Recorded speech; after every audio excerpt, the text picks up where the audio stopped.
Let me give you easy, simplistic ways to meditate.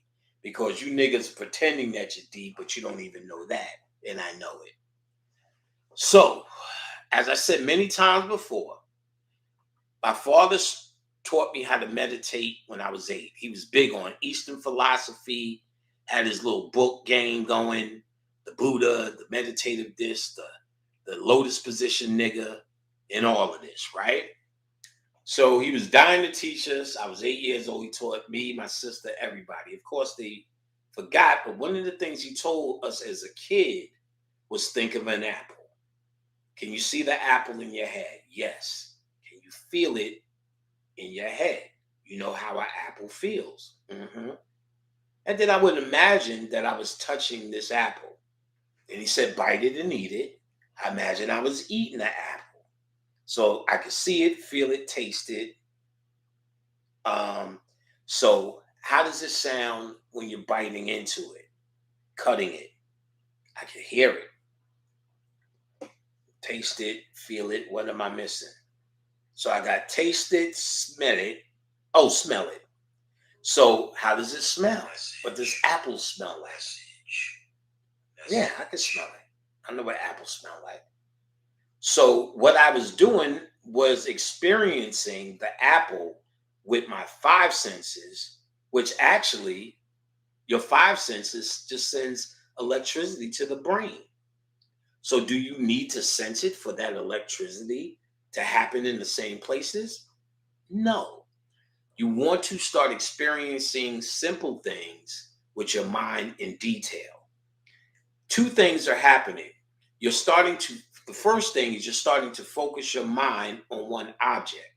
And what you're really doing is working on the endless chatter that your beta mind is constantly kicking out. Your mind operates when you're aware, or your conscious mind, with beta waves at a beta wave frequency. When you meditate, it slows down to an alpha wave frequency. And that shuts down the conscious mind, and the subconscious mind, which dictates your reality. It's actually taking the instruction. So as you are focusing and shutting down the chatter on something simple that you've had 100 times, touch eight, at least 100 times, even by age 8, probably 100 times, like you're starting to focus, or focus as a laser point, and your mind is a laser, and what you're trying to do is stay in that moment longer and longer without the chatter.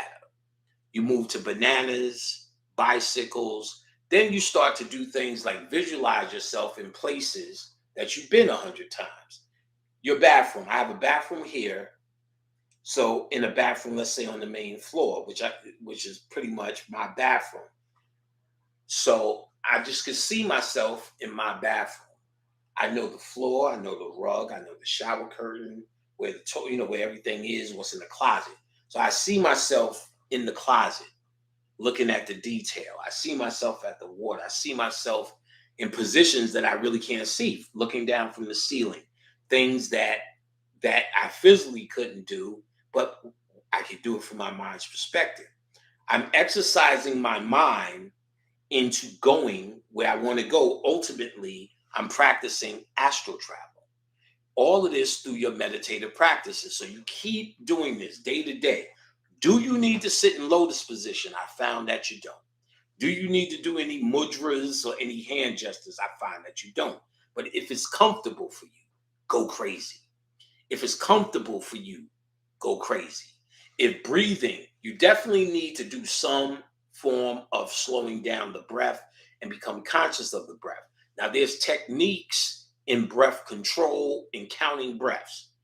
I can't count because it makes me too logical. I can zone so hard, but if I start thinking, which counting is thinking, I get it. It's counterintuitive to me. But some folks can do it. Dr. Aleem El Bey can do it well and teaches it. Dr. Aleem El Bey.com. Go check him out, see what he offers, see how he's doing things. And he's also a brother who maintain a great deal of integrity, I will say. And so worth checking out if you don't know who Dr. Aleem is. He's been putting out a lot of videos. He's one of the most knowledgeable brothers I've ever met on the planet.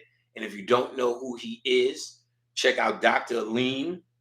He's on YouTube. Go to his website, draleemelbay.com. Not only see what he has to offer in his store, but link to his YouTube and listen to what he's saying. Very good teacher.